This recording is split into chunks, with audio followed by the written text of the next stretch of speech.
हाय बच्चों, good morning. कैसे हैं? आज हम लोग अपने फिजिक्स के प्रूफ में एक और प्रूफ लेके आए हैं, जो निरक्षीय अक्ष पर वैद्युत विभव का सूत्र कैसे प्राप्त करें। ठीक है, तो आज हम लोग समझेंगे कि निरक्षीय अक्ष पर जो वैद्युत विभव होता है उसको कैसे ज्ञात करते हैं। ठीक है, और इसका सूत्र क्या आता है, ये बहुत इंपॉर्टेंट होता है, 2 नंबर में पेपर में पूछे जाते हैं। ठीक है बच्चों, तो आज हम लोग देखते हैं। देखिए बच्चों, मान लेते हैं निरक्षीय अक्ष का मतलब समझ लीजिए। निरक्षीय अक्ष का मतलब है वाई अक्ष। कौन सा अक्ष बच्चों? वाई अक्ष। और जो ये अक्ष है वो कौन सा अक्ष होता है? अक्षीय अक्ष। ये कौन सा अक्ष है? अक्षीय अक्ष। और इसे बोलते हैं निरक्षीय अक्ष। इसे कौन सा अक्ष बोलते हैं बच्चों? निरक्षीय अक्ष। ठीक है, तो निरक्षीय अक्ष मतलब जो विभव होता है वो एक्स पे भी होता है और वाई पे। तो जैसा कि हम लोग पिछले वाली वीडियो में देख चुके हैं कि अक्षीय अक्ष पर व्यंजक क्या आया था, अब हमको ज्ञात करना है निरक्षीय अक्ष पर कितना आएगा बच्चों। ठीक है, मतलब वाई की दिशा में वैद्युत विभव का मान कितना होता है।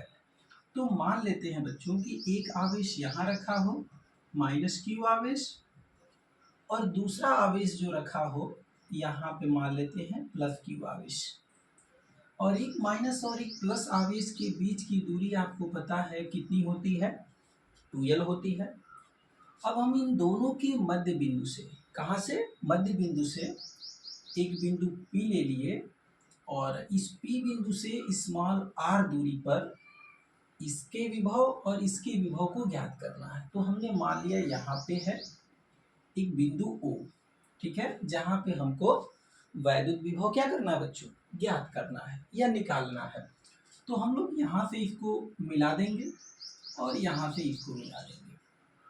ठीक है बच्चों, तो ये दूरी जो आधी होगी वो यल हो जाएगी, और ये जो बची है ये भी कितनी हो जाएगी? यल हो जाएगी।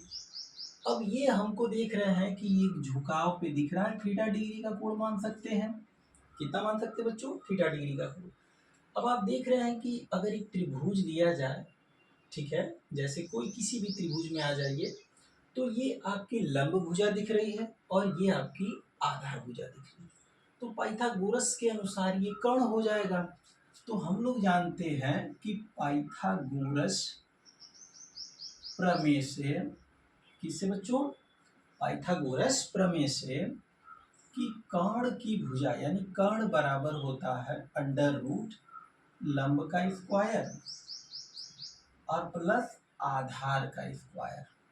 किसका स्क्वायर? आधार का।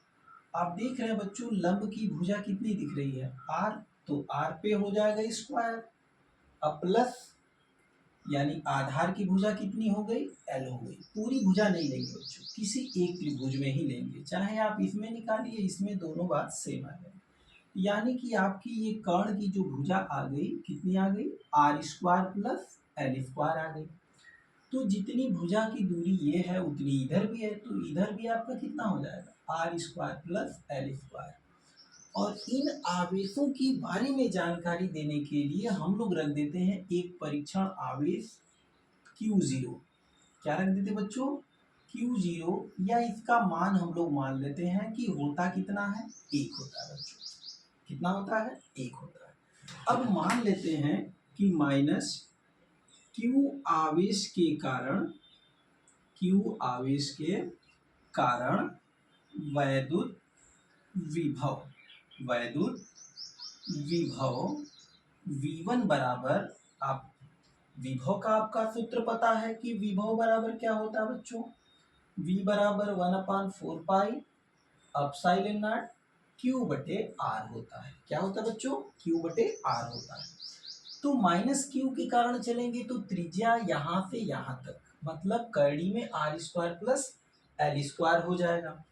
तो जो आपका विभव होगा तो इसी सूत्र पे रखेंगे 1/4 पाई एप्सिलॉन नॉट। अब देखिए Q की जगह कौन सा आवेश है? माइनस है, माइनस Q आवेश के कारण लिए हैं, तो यहाँ पे लिखेंगे माइनस Q लिख देंगे बच्चों। और बटे क्या हो जाएगा? त्रिज्या कितनी हो जाएगी? Under root R square plus L square. आप इसको समीकरण 1 बना सकते हैं। कहेंगे सर यहाँ फिर माइनस आपने लिया, तो बच्चों विभव क्या है? विभव किसी आवेश द्वारा किया गया कार्य है।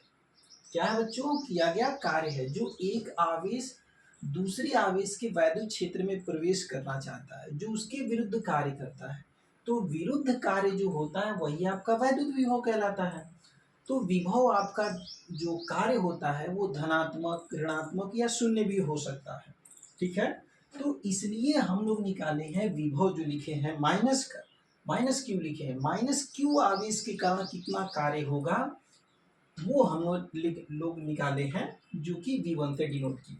तो ये इसलिए हम लोग ये हैं कि माइनस क्यू आवेश के कारण ये कार्य हुआ।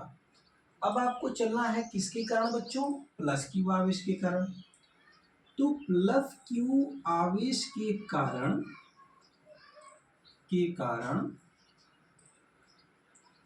वैद्युत विभव क्या चलेंगे बच्चों? वैद्युत विभव चलेंगे। आप इसको मान लीजिए V2। अब देखिए यहाँ से यहाँ तक चलना है, तो इसके बीच की दूरी आप देख रहे हैं कड़ी में r square plus l square है। तो सूत्र पे रखेंगे 1/4 एप्सिलॉन नॉट, यहाँ प्लस हो जाएगा, प्लस दिखाएंगे नहीं तब भी यहाँ प्लस है। तो इसकी भी त्रिज्या क्या हो गई बच्चों? r square plus l square. इसको समीकरण कितना बना लीजिए आप? दो बना लीजिए। अब इसके भी द्वारा भी किया गया कार्य यहीं पे है, इसके द्वारा भी यहीं पे है, तो दोनों का मिला के कितना होगा?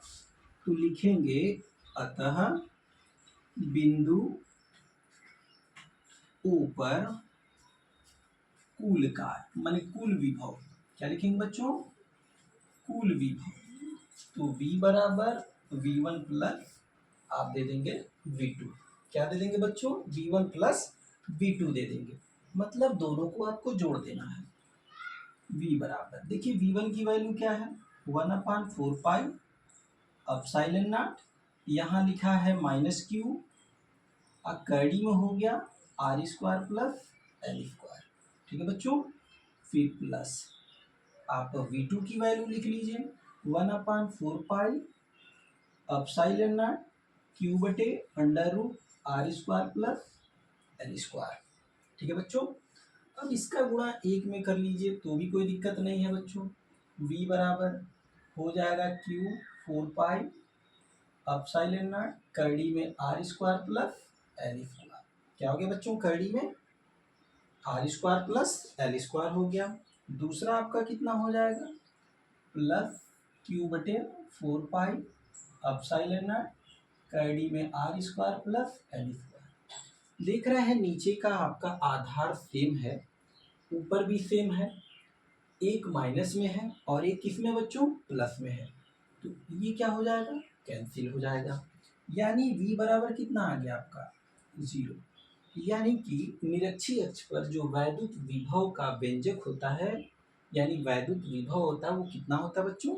0 होता है। यानी निरक्षीय अक्ष पर विभव का मान क्या होता है बच्चों? 0 होता है। ठीक है, यदि आपको समझने में कहीं दिक्कत हुई हो तो आप कमेंट जरूर किया करें, कमेंट का जवाब दिया जाएगा बच्चों। अगर आपको पसंद आए तो चैनल को लाइक और सब्सक्राइब जरूर किया करें बच्चों। ठीक है, अगली क्लास हम लोग नेक्स्ट कल